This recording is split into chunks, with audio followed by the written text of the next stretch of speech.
I call on the representative. La parole est maintenant au représentant de la République islamique d'Iran.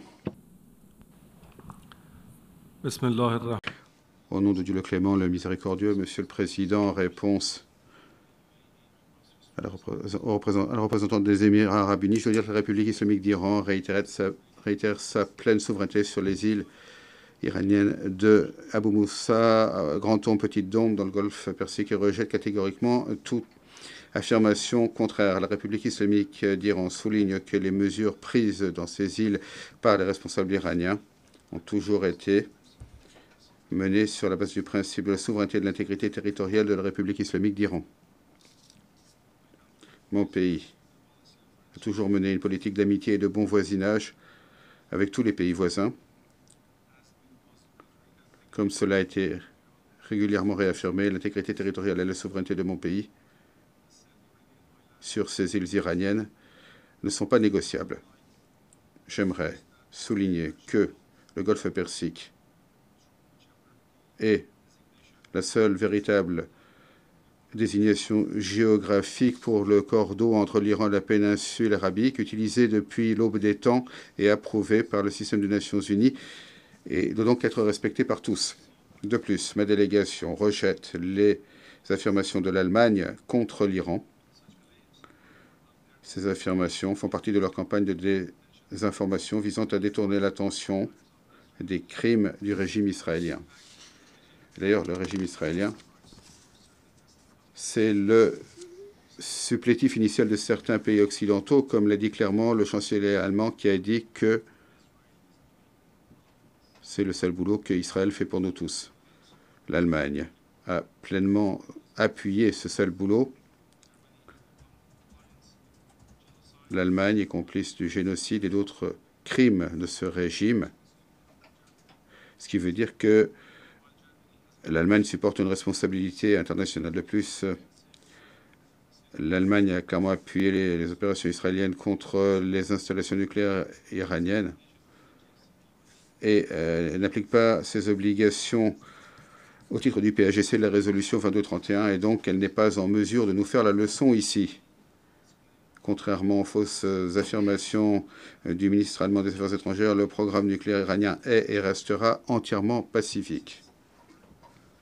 Depuis novembre 2003, chaque rapport de l'AIEA n'a cessé de confirmer ce caractère pacifique. L'Iran a, de manière répétée et très claire, souligné que les armes nucléaires n'ont aucune place dans sa doctrine de défense.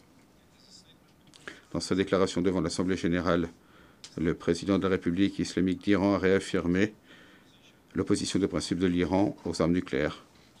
Il a souligné qu'il était urgent de respecter le TNP. Le programme nucléaire pacifique de l'Iran ne représente aucune menace pour la paix et la sécurité internationale. Partant, nous nous opposons à toute tentative des E3 de traiter cette question dans le cadre du Conseil de sécurité. C'est injustifié, ça n'a aucune base juridique et ce n'est pas constructif. À plusieurs reprises, y compris lors de communications officielles au Conseil de sécurité et au secrétaire général, la République islamique d'Iran a dit très clairement que la notification présentée par la France, l'Allemagne et le Royaume-Uni, ce qu'on appelle les E3, afin de déclencher le mécanisme de réimposition des sanctions, n'a pas de sens de manière juridique et procédurale et donc nul et non avenu. Les E3, y compris l'Allemagne, ont agi ainsi tout en refusant de respecter leurs propres obligations contraignantes au titre du PAGC et de la résolution 2231.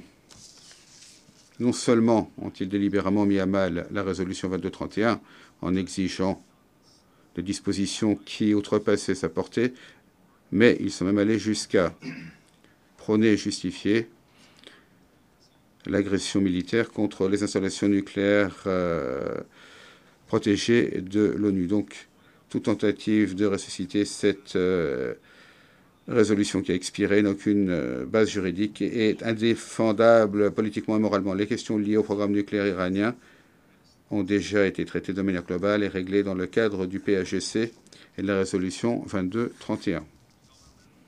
Le gouvernement et le peuple de la République islamique d'Iran restent déterminés à exercer leur droit inaliénable à la technologie nucléaire à des fins exclusivement pacifiques et à faire fond sur leur propre progrès scientifique pour mettre en œuvre diverses applications civiles de cette technologie. Par ailleurs,